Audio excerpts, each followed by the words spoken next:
Mesdames et messieurs, bonsoir. Bonjour plutôt, soyez les bienvenus pour cette nouvelle édition de votre journal de 15 heures à la une dans l'actualité. À la une dans l'actualité nationale, le Premier ministre préside la cérémonie de la Semaine nationale de lutte contre le VIH-Sida.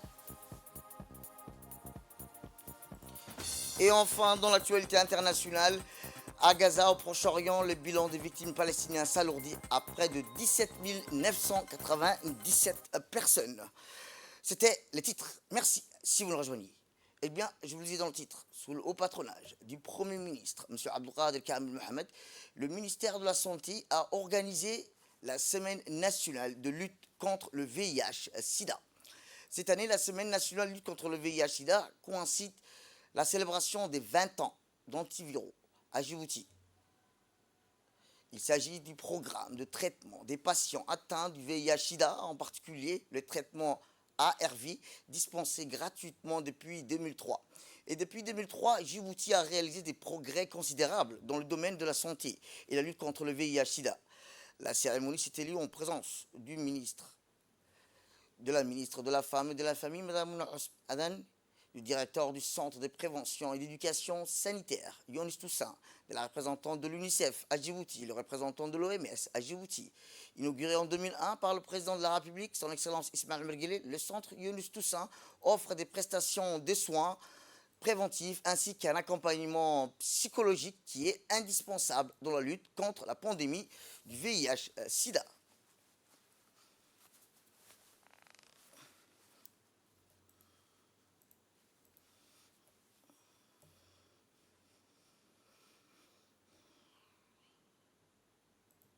Ainsi, sous des données de la République de Djibouti à proprement recueillies au fil des décennies, montrant clairement Djibouti qui a réalisé des progrès considérables en matière de lutte contre le VIH-Sida, malgré que la stigmatisation empêche l'accès aux services, entrave efficacité des ripostes dues au VIH et coûte des vies. Pour faire en sorte que les gens soient testés et traités en dépit des stigmatisations, rappelant que sociétal, il faut trouver des moyens originaux d'atteindre des personnes les plus exposées du VIH, a mis en exergue la présidente de l'association des personnes vivant avec le VIH-Sida.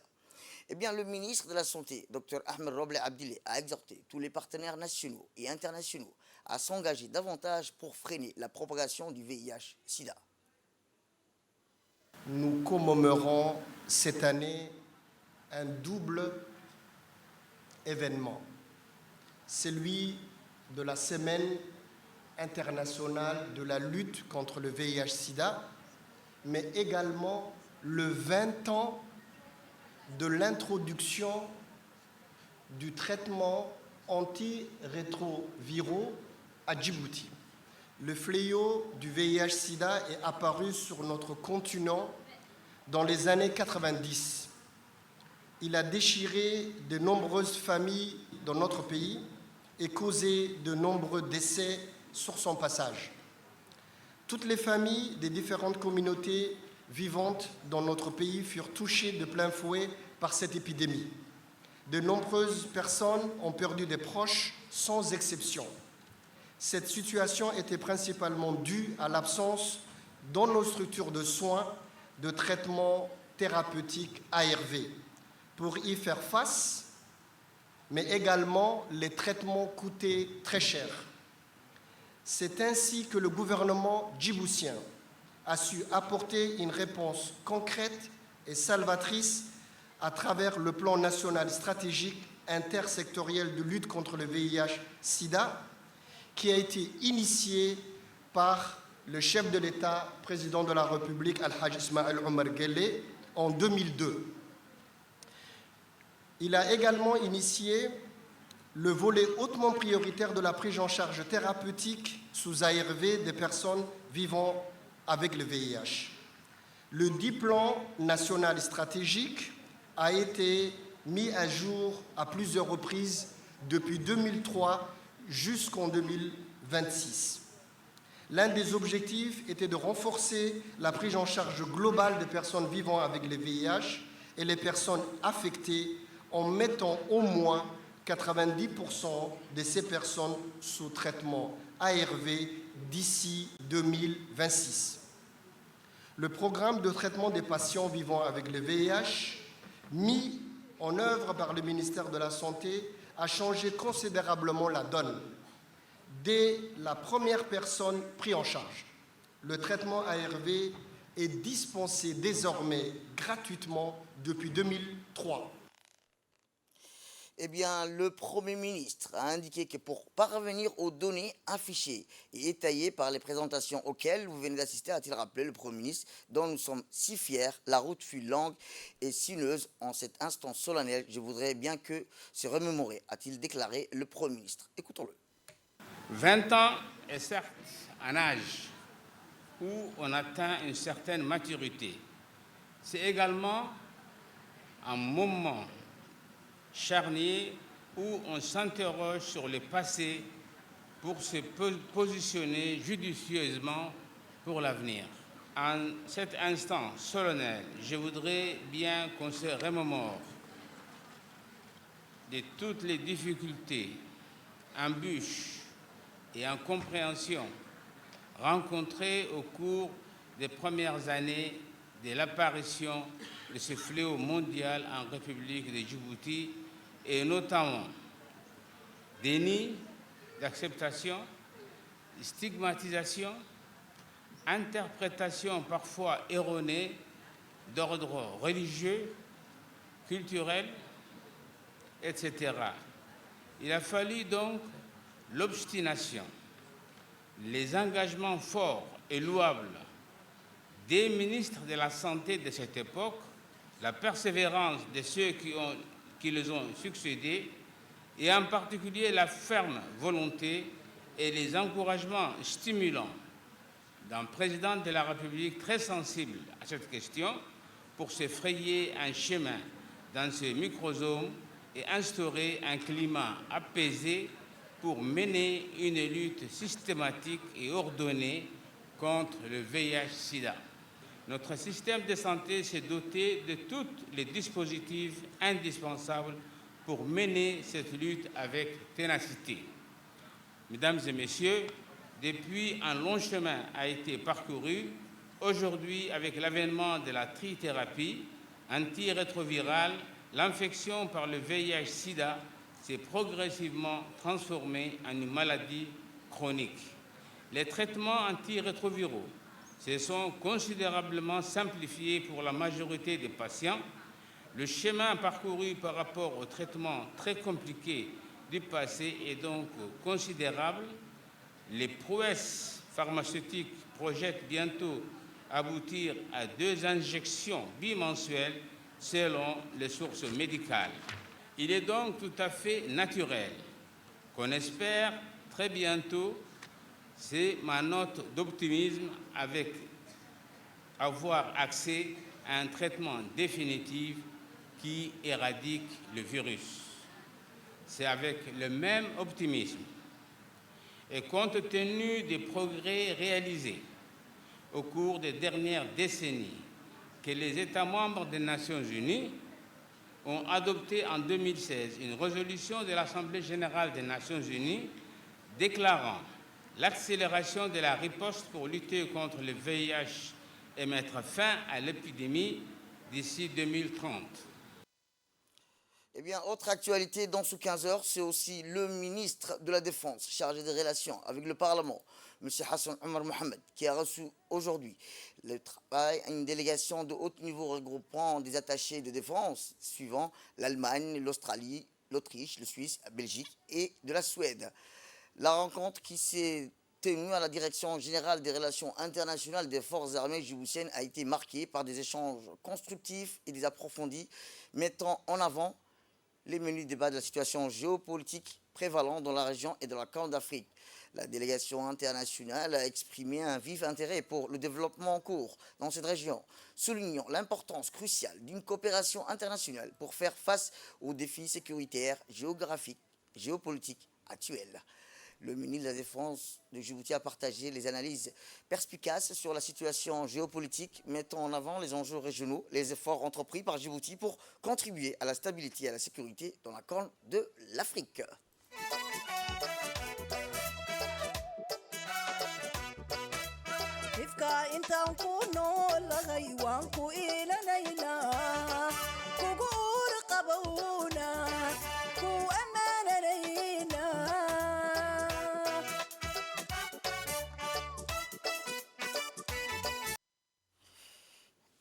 Autre actualité dans ce 15h, c'est aussi la 3e édition de la foire internationale de Djibouti vient de s'achever hier soir dans l'esplanade de l'hôtel à Cantonascal en présence de plusieurs officiels du pays, dont le ministre du Commerce et du Tourisme, M. Mohamed Ouassama Diriye, et le président de la Chambre de commerce de Djibouti, Youssouf Moussa Dawalé.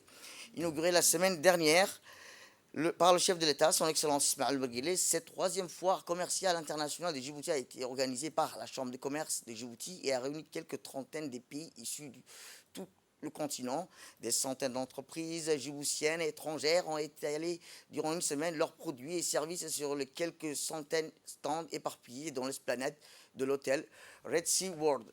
Eh bien, cette foire de Djibouti a été l'occasion pour les délégations opérateurs étrangers de mieux connaître et apprécier l'ambition de notre pays de devenir une porte d'entrée de la région et notamment du COMESA, donnant accès à un marché de plus de 450 millions de consommateurs. Situé sur l'une des voies maritimes les plus fréquentées au monde, au carrefour entre l'Afrique de l'Est, la péninsule arabique, le continent asiatique et l'Europe via le canal de Suez, la République de Djibouti s'est dotée d'infrastructures portuaires, aéroportuaires et ferroviaires modernes pour attirer les investisseurs étrangers. L'ambiance était au rendez-vous animée, entre autres, par des équipes de danse traditionnelles, plusieurs artistes, des stars de la chanson djiboutienne, dont le célèbre chanteur djiboutien Awal Aden et la star somalilandaise, qui ont vibré la soirée du clôture de la 3e foire internationale de Djibouti. La soirée a été clôturée par le tirage au sort du tombola, marquant le moment le plus attendu de la soirée festive parmi les centaines de visiteurs ayant tenté le tombola. 22 numéros qui correspondent aux 22 gagnants ont été sélectionnés par le tirage au sort et ces rangs ont été récompensés chacun un prix dans les jours qui viennent dans la Chambre du commerce. Il rappelle que le premier prix est un véhicule offert par la société Svams.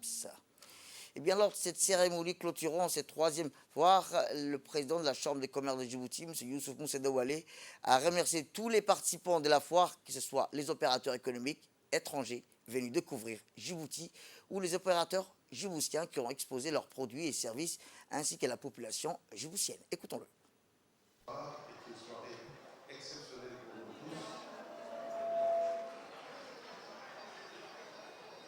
tous. Une édition remarquable de la foire internationale de Djibouti 2023. Je tiens à remercier chacun d'entre vous, exposants, visiteurs, partenaires, sponsors. Votre contribution inestimable à la réussite de cet événement, votre engagement, votre passion sont les piliers qui soutiennent le succès de notre foire. C'est la foire de Djibouti et la foire de tous les Djiboutiens et Djiboutiens, mais aussi les frères et sœurs, les amis qui nous sont venus de loin. Nous avons reçu des délégations qui nous sont venues du Japon, du Canada, de Myanmar, de Vietnam, de Tchad, de la Côte d'Ivoire, de beaucoup d'autres pays que je ne voulais pas citer, qui sont venus juste pour découvrir Djibouti, mais découvrir aussi la culture, la tradition, l'amitié, la sincérité des Djiboutiens.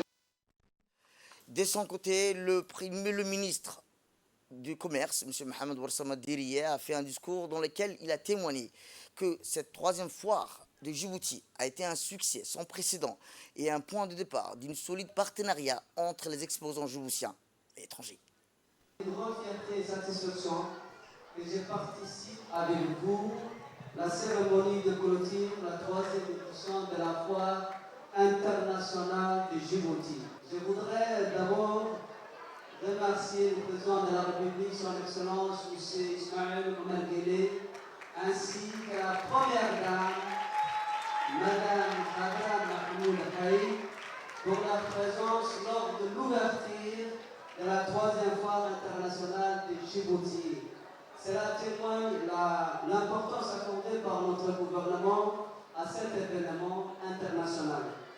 Au nom du gouvernement de la République de Djibouti, en ma qualité de ministre du Commerce et du Tourisme, je tiens à remercier, à exprimer ma reconnaissance envers tous ceux qui ont contribué au succès de cet événement exceptionnel. Cette foire a été bien plus qu'un simple rassemblement commercial. Elle a été le reflet de notre engagement envers la promotion du commerce international, de l'innovation économique et du renforcement des partenariats économiques et commerciaux. La diversité des participants venus de tout le continent témoigne de la portée mondiale de notre place commerciale. Je tiens à exprimer ma gratitude envers nos partenaires commerciaux, les exposants, les délégués, les organisations internationales et tous ceux qui ont travaillé sans relâche pour faire de cette foire un succès retentissant. Eh bien, nos reporters ont recueilli également quelques réactions de représentants de différentes entreprises et institutions djiboutiennes qui ont exposé leurs produits et services lors de ce grand rendez-vous commercial. Je vous propose de suivre. À la 3e foire internationale du Chambre de commerce. Donc, nous avons été invités par la société SVAMS pour présenter la nouvelle télé Hisense 120 pouces qui présente à la foire internationale. Donc aujourd'hui, nous faisons une compétition qui s'appelle la Hisense E-League. Donc on a réuni les 10 meilleurs joueurs de Djibouti pour faire une compétition dans la foire internationale. Donc voilà, aujourd'hui, notre association a pour but de faire la promotion des sports électroniques à Djibouti. Donc créer un engouement pour la jeunesse et créer un loisir et surtout un cadre de compétition pour la jeunesse djiboutienne. Donc aujourd'hui, nous sommes très heureux d'être là, d'où on a commencé et où on arrive aujourd'hui à faire un tel événement dans un endroit si important de la ville. Donc voilà, donc on remercie tous les participants, on remercie la société SVAMS, on remercie la Chambre de commerce. Et voilà, c'était un super événement et nous espérons aujourd'hui avoir la reconnaissance, Inch'Allah, pour faire de plus gros événements afin d'attirer plus de jeunes et distribuer plus de lots et faire du bruit pour Djibouti à travers le monde.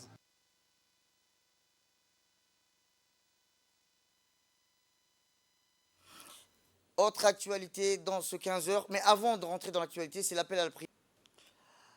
Autre actualité dans ce 15h, c'est aussi l'agence turque de coopération et de coordination en étroite collaboration avec l'association de la pêche artisanale qui a organisé ce matin au port de pêche de Djibouti un atelier de réparation et de maintenance des bateaux de l'association pour le développement de la pêche artisanale de Djibouti.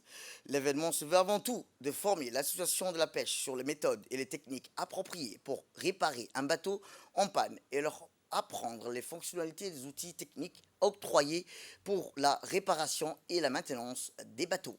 Participent à cet atelier, outre le président de l'association de la pêche, Ayal Liban, les hauts gradés de la garde-côte djiboutienne, les militaires, l'attaché militaire de la Turquie, des affaires intérieures, base italienne, ainsi que les pêcheurs. Le président de l'association Jeunes Pêcheurs, en l'occurrence M. Ayal, a dans son discours remercié l'association PDA et le TICA pour leur travail, synergie effectuée pour la réalisation de cet événement.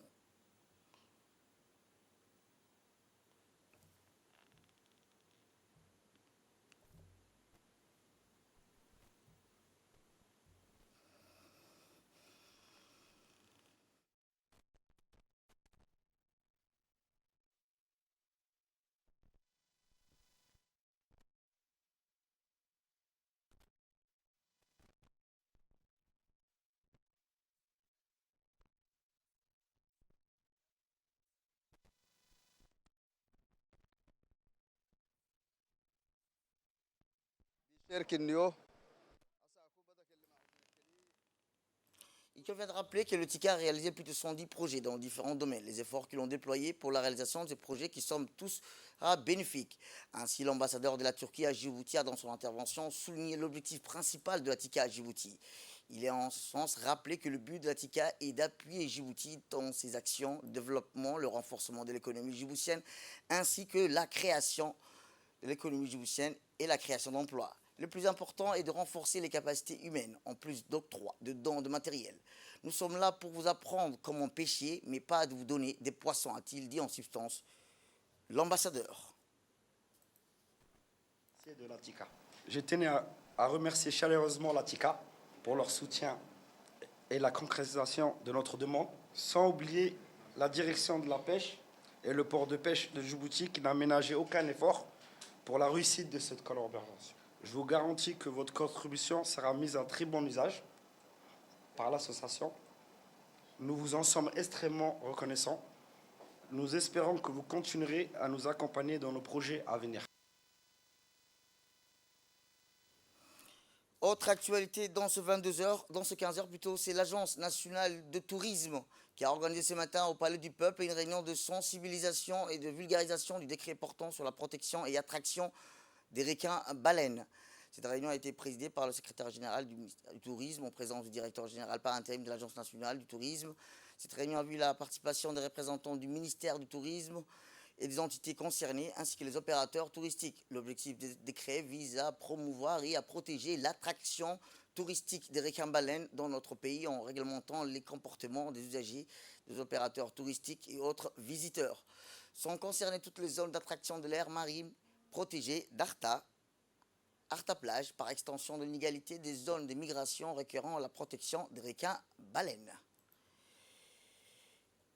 Et enfin, dans l'actualité nationale, dans le cadre des 7 jours d'activisme contre les violences basées sur le genre, l'association Talosan a organisé une exposition de photos qui illustre les différentes formes de violences basées sur le genre et présenté des témoignages des membres de l'association ainsi que des personnes engagées contre les violences faites aux femmes et aux petites filles. Rappelons que ce projet Visage, Égalité, Lutte pour l'image est un projet PISCA financé par l'ambassade de France et grâce auquel plus d'une vingtaine de jeunes ont été formés à la photographie. Plus de 60 personnes ont participé à cette activité, parmi lesquelles l'organisme international, le ministère de la Femme, le ministère de la Famille, des jeunes ainsi que le grand public. Les participants ont été invités à dire stop aux violences basées sur le genre en utilisant la peinture pour poser leur peintre. Ainsi, des discours ont ensuite été prononcés respectivement par la présidente de l'association Talosan, Mme Zahra Alisher, ainsi que de Mme Malika Edradi, attachée de coopération de l'ambassade de France. Pour réaliser ce magnifique travail, cette exposition est une exposition itinérante et je lance une bouteille à la mer parce qu'on voudrait en faire un outil de sensibilisation. Si vous êtes une institution nationale ou internationale, si vous êtes dans le privé ou dans le public, que ce soit les universités ou les lycées, on pourrait vous prêter notre exposition. Et dans l'actualité internationale, je vous le disais, le ministère palestinien de la Santé à Gaza a annoncé dimanche que le bilan des victimes palestiniennes depuis le début de l'agression israélienne contre la bande de Gaza s'est alourdi à plus de 17 997 morts. Le porte-parole du ministère, Ashraf Al-Qudra, a déclaré lors d'une conférence de presse que le bilan de l'agression israélienne contre la bande de Gaza a atteint 17 997 morts. Al-Qudra a ajouté que le nombre total de blessés au cours de la même période s'est élevé à plus de 49 229 citoyens. Eh bien, c'est tout pour cette édition. Merci à vous de nous avoir suivis. Restez avec nous pour la suite de nos programmes télévisés. Le programme continue sur Télé Djibouti.